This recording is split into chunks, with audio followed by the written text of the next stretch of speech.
In functional medicine, we look more at personalizing the treatment. So it is a personalized system that is oriented towards that individual and what's going on with them in that moment. But also, it's involved with long-term care. So where Western medicine just kicks butt when it comes to acute care. Like if it weren't for Western medicine, I would not be speaking to you today. I would probably have died in the hospital. But because they could intubate me and they could keep me medicated, and I could begin to heal. And I had amazing practitioners, from the medical doctors to the OTs and PTs, who helped me in my recovery. I am forever grateful for all of those professions. But we're not great at the long term.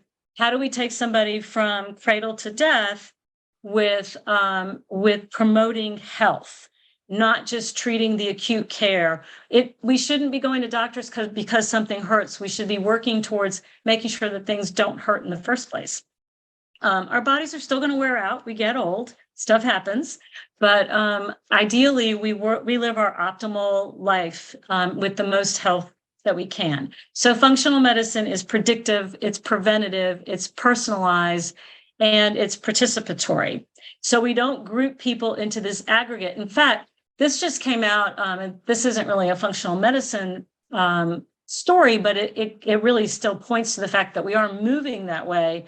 The WHO just came out, I think, in the past couple of weeks, that they're not going to ask doctors to look at just BMIs when they are looking at people's obesity numbers and whether trying to decide if somebody is obese or not, because that data created on the BMIs was taken on white men at a certain time in their life, and it doesn't take into consideration gender, age, race.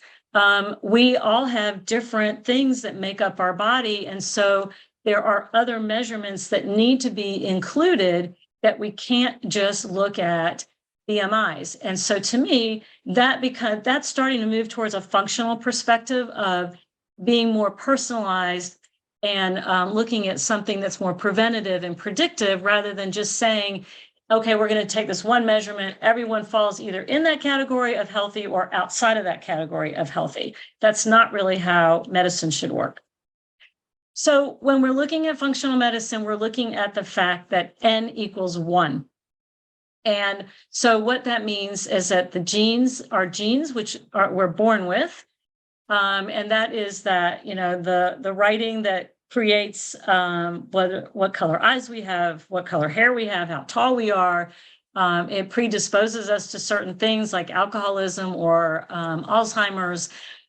So we have this set of genes, but we also have the external environment. And in that external environment is the opportunity to turn those genes on or to turn those genes off. And then we also have the internal environment. And the internal environment is how well we manage things. So some people aren't able to, for example, make the conversion of folate to methylfolate. And methylfolate is needed in order to make serotonin and ultimately melatonin, along with a lot of different other pathways. So if somebody has that genetic SNP, then they need an intervention by either taking a methylated version of folate, or they need to be taking a prescription version of folate in order for their medications to work better. So our internal environment, how well we detoxify, whether we have inflammation, all of those things can impact whether certain genes get turned on or get turned off.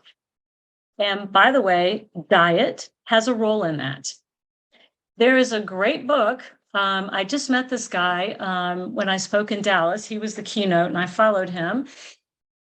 We both spoke at Texas A&M at a conference, and he has written a book called Brain Energy, and his name is Dr. Chris Palmer. Really super nice guy, Harvard professor, psychiatrist, who believes in the keto diet. And his research, he's been studying the keto diet for the past 3 years and looking at the mitochondria and how the mitochondria works best using the keto diet.